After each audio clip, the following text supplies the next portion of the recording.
ये कहानी एक ऐसी लड़की की है जो अपने घर से भागने के बाद एक ऐसे आदमी के घर में जाकर के फंस जाती है जो उसे किडनैप करके अपने पास रख लेता है। और इसके बाद वो आदमी उस लड़की के साथ क्या क्या करता है आज के वीडियो में हम यही देखेंगे। तो इस कहानी की शुरुआत होती है एक कपल को दिखाने से जिसमें लड़की का नाम लिली और लड़के का नाम नील था। लिली इसी नील नाम के लड़के के साथ घर से भाग कर के आ गई थी क्योंकि इसका जो सौतेला बाप था वो इसके साथ बहुत ही गलत व्यवहार किया करता था।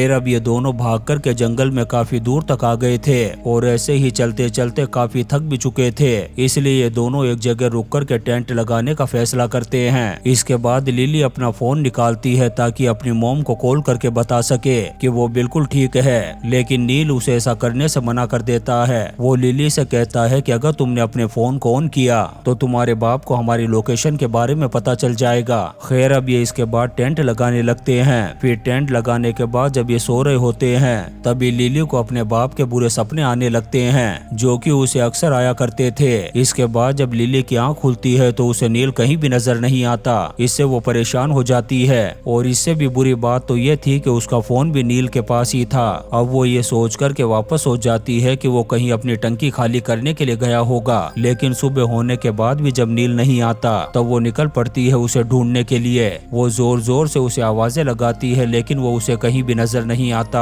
तभी लिली को एक घर दिखाई देता है, तब वो हेल्प मांगने के लिए उस घर में चली जाती है। उस घर के अंदर एक अकेला बूढ़ा आदमी रहता था। जब वो लिली को देखता है तो उसे अंदर आने के लिए कहता है। वो आदमी लिली को पानी ला करके देता है। फिर लिली थोड़ी देर तक उस बूढ़े आदमी से बातें करती है, लेकिन उसे यहाँ बिल्कुल भी ठीक नहीं लग रहा था, इसलिए वो वहाँ से जाने लगती है। लेकिन अब वो बूढ़ा आदमी उसे जाने नहीं दे रहा था। वो जबरदस्ती लिली का हाथ पकड़ता है और उसे घसीट करके अंदर ले जाने लगता है।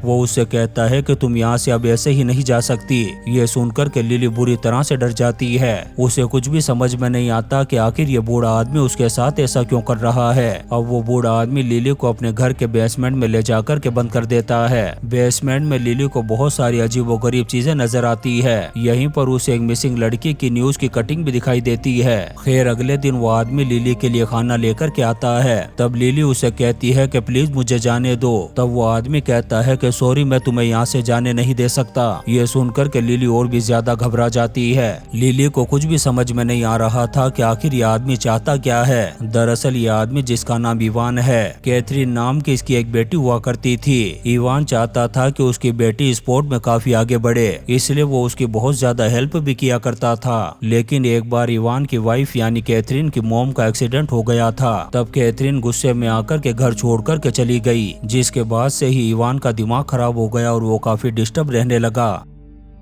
और जैसे उसने लिली को देखा उसे लिली में अपनी बेटी कैथरीन नजर आई, लेकिन ये बात लिली को अभी तक समझ में नहीं आई थी कि इवान उसे कैथरीन समझ रहा है। फिर अगले दिन इवान एक दरी लेकर के आता है और लिली से कहता है कि इस पर लेट जाओ। ये सुनकर के लिली बुरी तरह से डर जाती है कि पता नहीं अब ये मेरे साथ क्या करेगा, लेकिन वो उसके साथ कुछ भी गलत नहीं करता बल्कि उसकी एक्सरसाइज कराने लगता है। साथ ही उसे ये भी कहता है कि चाहे कुछ भी हो जाए तुम्हें इस बार स्पोर्ट में जीतना ही होगा। लेकिन लिली को तो उसकी बातें बिल्कुल भी समझ में नहीं आ रही थी। उसे लगने लगता है कि शायद ये कोई पागल है, लेकिन इवान लिली को अपनी बेटी कैथरीन समझ रहा था, इसलिए वो उसके साथ कुछ भी गलत नहीं करता। और उसने लिली को बेसमेंट में इसलिए बंद करके रखा था क्योंकि इवान को डर था कि कहीं ये फिर से मुझे छोड़कर ना भाग जाए। खैर रात को ये दोनों साथ में बैठकर के डिनर करते हैं और इनके बीच में बहुत सारी बातें भी होती है। खाना खाते वक्त इवान लिली को कैथरीन कहकर के बुलाता है। ये सुनकर के लिली भी समझ जाती है कि ये मुझे अपनी बेटी समझ रहा है। दरअसल इवान अपनी बेटी कैथरीन को बहुत ज्यादा प्यार किया करता था, पर इन चीजों से लिली को कोई मतलब नहीं था। वो तो बस कैसे भी करके यहाँ से भागना चाहती थी क्योंकि वो इस आदमी को ठीक से जानती भी नहीं थी। यहाँ पर वो लिली से बहुत सारी एक्सरसाइज करवाता है। दरअसल वो इसलिए कर रहा था क्योंकि उसकी बेटी कैथरीन स्पोर्ट्स में पार्टिसिपेट करने वाली थी। फिर ऐसे ही एक दिन लिली को कैथरीन की एक डायरी मिलती है जिसमें उसकी बहुत सारी बातें लिखी हुई थी, जिसे पढ़ने के बाद उसे कैथरीन के बारे में सब कुछ पता चल जाता है। उसे ये भी पता चलता है कि कैथरीन अपने बाप से परेशान होकर के भाग गई थी क्योंकि वो अपनी बेटी के लिए बहुत ज्यादा सख्त था, लेकिन वो उसे प्यार भी बहुत ज्यादा किया करता था। पर लिली को को इन बातों से कोई मतलब नहीं था। अब ऐसे ही एक दिन इवान लिली को एक्सरसाइज करवा रहा था, तभी लिली एक भारी चीज से हमला कर देती है उसके सर पर। जब वो जख्मी होकर के नीचे गिरता है तब वो एक रस्सी से उसे पीटना शुरू कर देती है। जब लिली उससे घर की चाबी मांगती है तब वो उसका हाथ पकड़ लेता है और कहता है कि तुम्हें शर्म नहीं आती अपने बाप पर हाथ उठाते हुए। अब क्योंकि लिली यहाँ से बाहर नहीं निकल पाई थी इसलिए वो जोर जोर से रोने लगती है। फिर थोड़ी देर बाद जब वो खाना खाने के लिए जाती है उस वक्त इवान बगैर शर्ट के बैठा हुआ था। दरअसल लिली के पीटने की वजह से उसकी पीठ पर बहुत सारे निशान बने हुए थे। लिली के इतनी बुरी तरीके से पीटने के बावजूद इवान उससे गुस्सा नहीं था। ये देख कर के लिली उसे सॉरी कहती है। फिर अगले दिन इवान लिली को बाहर लेकर के जाता है रनिंग करने के लिए, और जब वो रनिंग कर रही थी तभी वो फिर से भागने की कोशिश करती है। वो ताला तोड़ कर के भागने ही वाली थी लेकिन तभी इवान आ जाता है और पकड़ लेता है उसे। दरअसल वो अपनी बेटी को फिर से खोना नहीं चाहता था इसलिए वो उसे कुछ ज्यादा ही तेज खींच लेता है। अब नीचे गिरने की वजह से लिली का पैर फ्रैक्चर हो जाता है। इसके बाद इवान उसकी काफी केयर करता है जिससे लिली जल्दी ही ठीक हो जाती है। अब यहाँ पर लिली भी सोचने लगती है कि आखिर मैं यहाँ से भाग क्यों रही हूँ। वैसे भी मैं तो अपने सौतेले बाप को छोड़ कर के आई हूँ जो मुझे बहुत ज्यादा टॉर्चर किया करता था, लेकिन ये अनजान बूढ़ा आदमी मेरी कितनी केयर कर रहा है, फिर मैं यहाँ से क्यों भागने की कोशिश कर रही हूँ। इसलिए लिली भी अपना मन बदल लेती है और अब वो इस बूढ़े आदमी के साथ खुश रहने लगती है। वो इवान की बताई हुई हर चीज को फॉलो करती है, उसकी हर बात को भी मानने लगी थी। वो जितनी एक्सरसाइज करवाता था लिली उतनी ही करती थी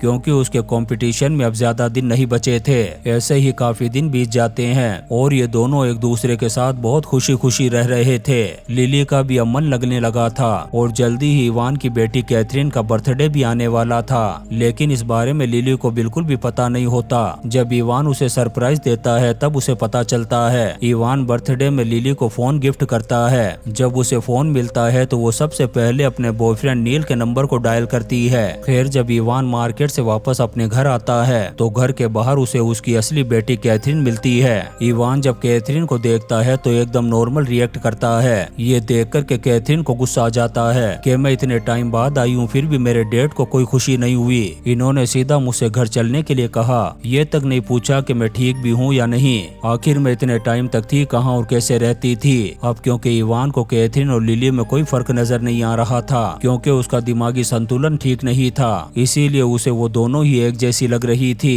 इसीलिए वो कैथरीन को लिली समझ कर के उसके साथ नॉर्मल रिएक्ट कर रहा था। खैर अब कैथरीन जब अपने रूम में जाती है तो उसे अपनी डायरी मिलती है जो एक टेबल पर रखी हुई थी। जब वो उसके पेज पलटते हुए आखिरी पेज पर जाती है जहां उसने एंड किया था, वो देखती है कि उसके आगे भी किसी ने कुछ लिख दिया था। तभी लिली आ जाती है यहाँ पर। वो कैथरीन को देख कर के कहती है कि आखिर तुम वापस आ ही गई, लेकिन मुझे यकीन नहीं था कि तुम वापस आओगी, और हाँ आज तुम्हारा बर्थडे है। लिली उसे विश करती है। कैथरीन लिली से कहती है कि आखिर तुम कौन हो और यहाँ पर क्या कर रही हो। तब लिली कहती है कि अब मैंने तुम्हारी जगह ले ली है, तुम्हारे ही रूम में रहती हूँ और तुम्हारे ही बेड पर सोती हूँ, यहाँ तक कि अब मैं कैथरीन हूँ। यहाँ पर लिली उस पर गुस्सा करते हुए कहती है कि जब तुम्हारी मॉम का एक्सीडेंट हुआ था तब तुम्हारे फादर को तुम्हारी बहुत ज्यादा जरूरत थी, लेकिन तुम उन्हें छोड़ कर के चली गई, पर मैं ऐसा कभी नहीं करूंगी। तभी अचानक से लिली एक चाकू उठाती और स्टेप कर देती है कैथरीन के पेट में, जिससे उसकी वहीं पर मौत हो जाती है। बाहर से इवान आवाज लगा कर के कहता है, अंदर सब कुछ ठीक है या नहीं। तब लिली वापस जवाब देती है कि सब कुछ ठीक चल रहा है, और इसी सीन के साथ ये शानदार मूवी कैपेटिव खत्म हो जाती है। दोस्तों हम आपके लिए ऐसी ही इंटरेस्टिंग मूवीज एक्सप्लेन करते रहेंगे, तो आप चैनल को सब्सक्राइब जरूर करें और लाइक और कमेंट्स भी करें। Thank you.